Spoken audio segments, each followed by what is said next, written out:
Hello hi. मी आलेलो आहे कर्नाटकमधील हम्पी या ठिकाणी.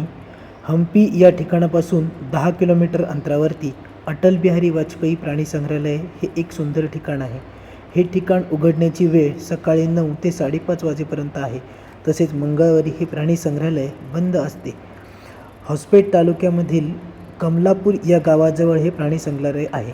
स्थानिक जनतेला निसर्ग शिक्षण देण्यासाठी, विश्रांतीसाठी, मनोरंजनासाठी, वन्य प्राण्यांचा बचाव व पुनर्वसन करण्यासाठी हे प्राणी संग्रहालय 1981 साली स्थापन करण्यात आले. या प्राणी संग्रहालयामध्ये जीप सफारीचं तिकीट 5 जणांसाठी 1500 रुपये आहे. तसेच झू बघण्यासाठी मोठ्या व्यक्तींना 75 रुपये तिकीट आहे व लहान मुलांना 40 रुपये इतके तिकीट आहे.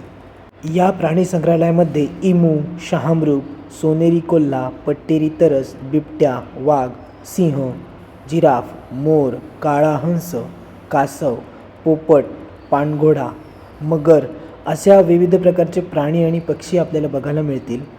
जर तुम्ही हम्पीला फिरायला आलेले असाल कर्नाटकमध्ये तर हे ठिकाण नक्कीच बघा, खूप सुंदर आहे. या ठिकाणाचा डिटेलमध्ये व्हिडिओ मी माझ्या यूट्यूब चॅनलवर केलेला आहेच. नक्कीच तो जाऊन पूर्ण व्हिडिओ बघा.